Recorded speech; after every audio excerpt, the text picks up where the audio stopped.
Assistant এজন পালোঁ। क्या कर रही हो? मुझे शर्म आ रही है। তো কাহিনীটো মানে এনেকুৱা, ৰাতিপুৱা এটা স্কুটি ৰছীৰে বান্ধি লৈ ৰখি আছে। মায়ে এটা স্কুটিৰ আকৌ এটা লেঠা লাগিল। তাকে টানি আনি গেৰেজলৈ লৈ আনিলোঁ আৰু ডক্টৰে চাই চিতি ক'লে তাৰ এক্সেছ লাগেবল ছিঙিলে। মই বোলো তই বনাই মেলি আহিবি, মই দোকানৰ পৰা আহোঁগৈ। মানে পাৰ্টনাৰ এজন আহিল, তাকে মোক দোকানত বিচাৰি আছিল। মাদ্ৰাছাই ফোন কৰিলে আৰু দোকান আহি তাক লগ কৰি বিদায় দিয়াৰ পাছতে আহিল মোৰ এছিষ্টেণ্টজন। এখেতৰ লাষ্টটো অলপ বেছি, আকৌ মাদ্ৰাছাৰ পৰা 100 টকা লৈ যাব আছে তেজপুৰ, মানে সৰু বস্তু এটা কিনিবলৈ আছে, তাকে আনিব যাওঁ। আৰু প্ৰথমে মায়ে দিয়া 100 টকাটোৰে পানী অলপ ভৰাই ল'লোঁ আৰু তাৰ পৰা যাব ওলাওঁতেই বৰষুণো পালোঁ।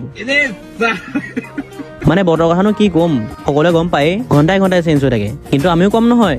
মাথাত কুৰুকা লগাই লৈ বতাহ বৰষুণ ফালি আহি পাই গ'লো তেজপুৰ। আৰু প্ৰথম আহিছোঁ দাদাৰ ওচৰলৈ। মই এটা কৈছিলোঁ দোকানৰ কাৰণে এটা ষ্টভ চাবলৈ, য'ত ত'ত লৈ ফুৰিব পাৰি এইটো ষ্টভ, তাকে আনিব আহিলোঁ। আৰু পইচা পাতি দি মেলি এইটোকে লৈ ল'লোঁ। আৰু বস্তু পাতি লোৱাৰ পাছত দাদাই ক'লে চাহ পানী খাবি নেকি? মই বোলো তই খোৱাও যদি খাম। আৰু ৰাস্তা কাষৰ দোকান এখন আছিল, তাতে বহি চাহ পানীখন পি ল'লোঁ। আৰু এতিয়া দাদাক বাই বাই দি আমি ঘৰ যাব ওলালোঁ। তো এয়া আছিল আজি কাহিনী, আজি ইমানেই, কাইলৈ লগ পাম।